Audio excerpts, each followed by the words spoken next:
Christophe Barbier, bonjour. Bonjour Ilana, il est très en forme notre Nicolas ce matin. Toujours, il est toujours très en forme, surtout quand c'est pour taper sur Jean-Marie Le Pen. Merci Christophe d'être avec nous ce matin sur Radio J à distance, mais on vous voit, on vous entend, vous pouvez nous regarder sur notre chaîne YouTube. Alors beaucoup d'actualités, on va peut-être commencer par ce qui s'est passé ces derniers jours. La Cour pénale internationale qui a émis des mandats d'arrêt contre Benyamin Netanyahou, contre le ministre israélien de la Défense Yoav Gallant. Alors il y a eu beaucoup de réactions, on a entendu sur cette antenne notamment Karim Bouamram, le maire PS de Saint-Ouen, au micro de Frédéric Aziza, dire que si Netanyahou venait en France, il faudrait l'arrêter. Qu'est-ce que vous en pensez, Christophe ? Alors, plusieurs éléments dans cette question. D'abord, est-ce qu'il serait arrêté s'il venait en France ? La France, pour l'instant, souffle un peu le chaud et le froid. On est comme toujours avec les macronistes dans une espèce de « et en même temps ». Et en même temps, on respecte les juridictions internationales. Donc, s'il vient en France, puisqu'il y a un mandat d'arrêt et que la France a signé, a ratifié la charte de la CPI, eh bien, on arrêtera Netanyahou. Et en même temps, nous dit-on, in petto, non, c'est un chef de gouvernement en exercice, il est couvert par l'immunité diplomatique, il y aurait une exception. La réponse officielle, on l'a eue dans la bouche de Jean-Noël Barrot, le ministre des Affaires étrangères, eh bien, on ne répond pas à une question qui est hypothétique, a-t-il dit. L'hypothèse ne se présente pas pour l'instant d'un voyage de Netanyahou en France. Donc, si la question ne se pose pas, il n'y aura pas de réponse. C'est un peu facile de s'échapper ainsi. On voit bien, à travers ce malaise français, on voit bien que l'arrêt de la CPI, le mandat d'arrêt de la CPI, il n'est pas efficient. C'est-à-dire que la CPI s'est tiré une balle dans le pied. Elle a créé les conditions de son propre échec. On le voit d'ailleurs dans d'autres pays que la France. Regardez la déclaration du Premier ministre de Hongrie, Viktor Orban. Non seulement il n'appliquera pas le mandat d'arrêt, mais il a même invité Netanyahou à venir à Budapest comme une sorte de provocation contre la CPI. C'est-à-dire que la CPI a pensé porter un coup rude à la démocratie qui est Israël, et en fait c'est un boomerang. La CPI se prend en pleine figure, un malaise qui pourrait signer son discrédit. Je ne parle pas du rejet évidemment par Trump et les États-Unis, qui ne sont de toute façon pas membres de la CPI, mais je parle de ces nations qui d'un côté adhèrent à la CPI et de l'autre veulent quand même montrer qu'elles sont aux côtés d'Israël. C'est là que la CPI aura perdu une partie de sa crédibilité. Pour deux raisons. D'abord parce que ce mandat d'arrêt, la CPI dit « nous n'avons fait que suivre les réquisitions du procureur ». Oui, mais il fallait regarder les arrière-pensées du procureur. Karim Khan, je crois son nom de souvenir, il avait évidemment une vision géopolitique et pas seulement une vision juridique. En le suivant techniquement, la CPI a fait de la géopolitique sans le savoir. Elle a pris une mesure qui est antisioniste en donnant l'impression de prendre une mesure qui était simplement technique. Et puis il y avait aussi autre chose dans cette décision, dans ce mandat d'arrêt. C'est de renvoyer dos à dos une nation démocratique comme Israël, avec Yoav Gallant et Benjamin Netanyahou poursuivis, et puis le Hamas, avec un des chefs militaires qui était lui aussi poursuivi par un mandat d'arrêt. La CPI se lave les mains, regardez, nous sommes neutres, nous sommes équanimes, des mandats d'arrêt dans les deux sets. Elle s'est là aussi discréditée en donnant l'impression qu'on pouvait comparer un mouvement terroriste et une nation démocratique. Que des armées partout sur la planète commettent des crimes de guerre, qu'il y ait des dérapages inqualifiables, que la guerre attire l'innommable. C'est vrai, on le sait, l'histoire nous l'a montré. Mais conclure que terrorisme ou dérapage de guerre, c'est pareil, ça, c'est une erreur philosophique fatale pour la CPI. Alors, vous parlez de mesures anti-sionistes. C'est vrai que c'est une décision qui pose question puisque les grands criminels de guerre que sont Khamenei en Iran, Bachar el-Assad en Syrie et les autres ne sont pas poursuivis. Benyamin Netanyahou, lui, a parlé d'une décision antisémite. Il a même fait référence à l'affaire Dreyfus. Qu'est-ce que vous en pensez, Christophe ? Non, je pense que ce qualificatif est excessif. C'est une dimension antisioniste, c'est une décision antisioniste, c'est évident, et on sait que l'antisionisme est souvent le faux-nez de l'antisémitisme, mais je ne suis pas sûr que le qualificatif d'antisémite soit bien à appliquer à cette décision de la CPI. Quant à l'affaire Dreyfus, qu'est-ce qui se passe avec l'affaire Dreyfus ? Le pauvre capitaine Dreyfus, il n'était coupable de rien, c'était un soldat exemplaire. On est allé le chercher, on l'a inventé comme suspect idéal d'une affaire d'espionnage pour pouvoir prendre une mesure exemplaire en organisant une déferlante antisémite, en pensant que l'antisémitisme français ferait de lui mécaniquement un coupable. Coupable parce que juif. C'était ça le fond de l'affaire Dreyfus. C'est pas le cas avec cette affaire du mandat d'arrêt contre Galland et Netanyahou. Il y a bien une guerre à Gaza.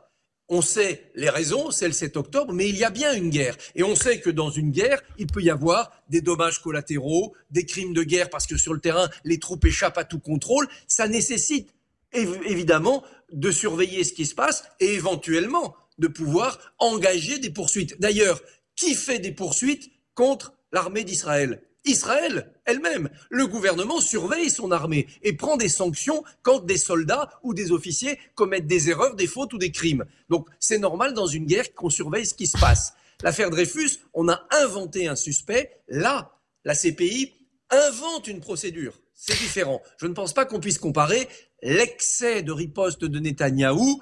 C'est une manière aussi de faire de la politique. Puisqu'on le sait, Netanyahou est aussi engagé dans une grande opération de politique intérieure en vue des élections de 2026. C'est sa survie politique qui se joue dans les mois que nous traversons. Alors, l'actualité également, bien sûr, au Proche-Orient, c'est ce qui se passe au sud Liban, les combats qui se poursuivent, Tsahal qui a frappé encore hier de nombreuses infrastructures terroristes et selon certaines sources israéliennes, le cabinet restreint pour la sécurité nationale qui s'est réuni hier soir à Tel Aviv aurait donné son feu vert à un accord de cessez-le-feu au Liban. C'est ce qu'espère évidemment la France, c'est ce qu'espère le ministre des Affaires étrangères Jean-Noël Barrot. Est-ce que c'est encore possible selon vous ? Est-ce qu'on est dans une bonne voie, Christophe ?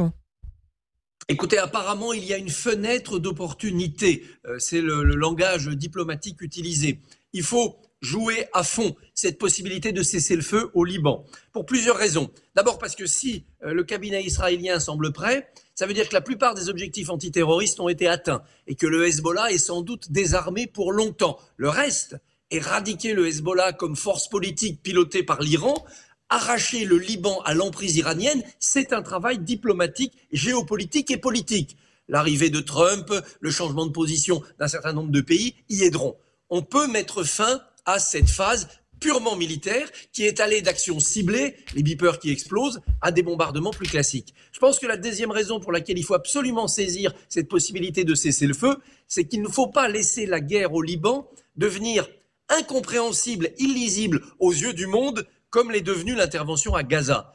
Un des problèmes d'Israël, c'est qu'Israël n'arrive plus à expliquer les raisons techniques, tactiques de ce qu'elle fait à Gaza. Et au Liban, on est au bord de basculer dans cet incompréhensible-là. Alors évidemment, les militaires le savent sur le terrain, mais l'expliquer au monde, communiquer au monde le pourquoi du comment d'une telle opération, c'est délicat et c'est essentiel. C'est pourquoi ce cessez-le-feu me semble une très bonne chance pour Israël, à condition bien sûr que derrière les forces internationales, je pense notamment à la FINUL, n'arrêtent de fermer les yeux sur la réinstallation du Hezbollah. Il faudra une véritable action internationale pour que le Hezbollah ne redevienne pas ce qu'il a été ces dernières années au Liban.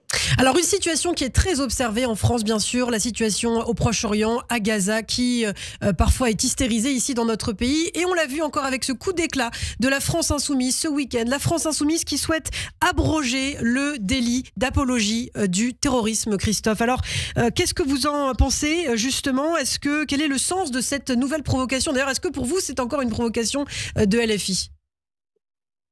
Oui, on est dans une provocation à multiples raisons. D'abord, un certain nombre de dirigeants LFI sont poursuivis pour apologie du terrorisme. Ils sentent bien que même si la justice va sans doute s'en mêler un peu les pinceaux, comme toujours dans cette affaire, c'est un opprobre sur eux. Donc il faut annuler l'effet négatif de ces convocations pour apologie du terrorisme. Et donc ils veulent faire revenir l'apologie du terrorisme dans le méli-mélo de tout ce qui est apologie un peu contestable. Le sortir du droit pénal pour mettre dans le droit de la presse, c'est-à-dire effacer la spécificité du terrorisme. Mais quel terrorisme ? Depuis 2014, depuis cette loi sur l'apologie, c'est le terrorisme islamiste. C'est ces attentats islamistes qui ont fait 250 morts en France depuis cette époque-là.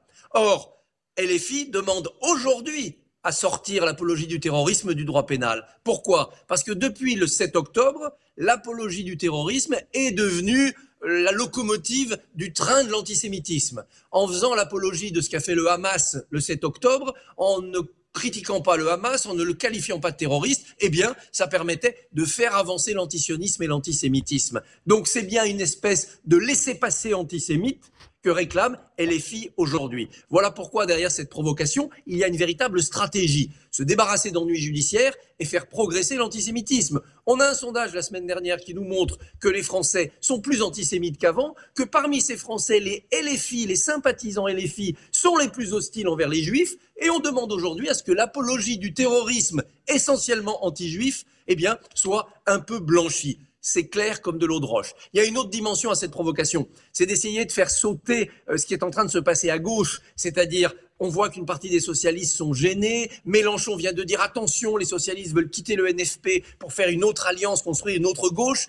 Mélenchon veut à tout prix précipiter la présidentielle parce qu'il sent que les choses lui échappent un petit peu. 2027, c'est loin. Il veut une crise politique. Censure du gouvernement, dissolution de l'Assemblée, explosion de la gauche, tohu-bohu maximum. Sa stratégie du chaos, elle est indispensable à sa survie politique. Vouloir dire que l'apologie du terrorisme, ce n'est pas si grave que ça fait partie de la stratégie du chaos mental. Alors effectivement, Jean-Luc Mélenchon qui accuse le Parti Socialiste d'être en train d'organiser un nouveau socle commun. Plusieurs figures du Parti Socialiste veulent trouver les conditions d'une non-censure en cas de chute du gouvernement de Michel Barnier. On sait que dans 3 quarts d'heure à peu près, Christophe, aura lieu le rendez-vous justement de Michel Barnier avec Marine Le Pen. Quel est l'enjeu ? L'enjeu, c'est la survie du gouvernement Barnier et puis le vote d'un budget pour la France en 2025. Si le Front National, Rassemblement National, LFI et le reste du NFP votent une motion de censure, le gouvernement tombe. On n'aura pas de budget, on devra faire une loi spéciale et bricoler un budget au début 2025. Ça sera compliqué économiquement pour la France. Michel Barnier a 2 solutions. Soit il cède à Marine Le Pen, par exemple sur la taxe sur l'électricité. Et Marine Le Pen sort en disant « Victoire, j'ai protégé la facture d'électricité des Français, je ne voterai pas la censure ». Un peu comme Laurent Wauquiez a sauvé les retraités. Soit Michel Barnier dit « Je ne cède pas parce que cette économie est nécessaire au budget ». Marine Le Pen votera la censure. Et là, le sort de Michel Barnier, ça sera les socialistes. Si les socialistes refusent le chaos budgétaire, si les socialistes refusent de s'additionner avec LFI et le RN, eh bien, à ce moment-là, Barnier aura un sursis. Et donc, en effet, c'est bien l'avenir aussi du NFP qui se joue. Si les socialistes sortent de la motion de censure, quelque part, le NFP est brisé, il n'existe plus. Voilà pourquoi, aujourd'hui, Jean-Luc Mélenchon crie haro sur le baudet, en veut aux socialistes, les accuse de faire une alliance de revers. Mélenchon a besoin que l'alliance rouge-brun fonctionne sur cette motion de censure, encore une fois, pour plonger la France dans un chaos budgétaire, politique, économique, social, le chaos total. Eh bien, merci beaucoup Christophe Barbier. Merci pour ces informations ce matin et ces éclairages. Comme chaque lundi matin, on vous retrouvera demain matin et toute la semaine à 7h45. À demain. Radio J. Retrouvez le